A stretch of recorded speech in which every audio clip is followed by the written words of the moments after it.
guys, we have 10 divided by 5 and inside the parentheses 10 plus 15.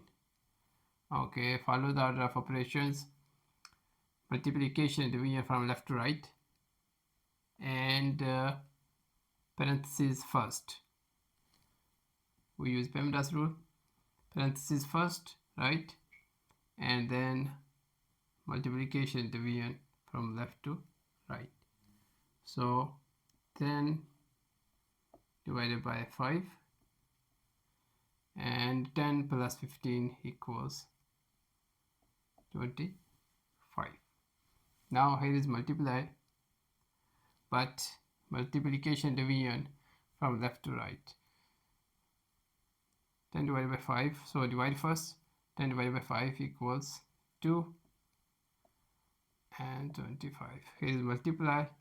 2 times 25 equals 50.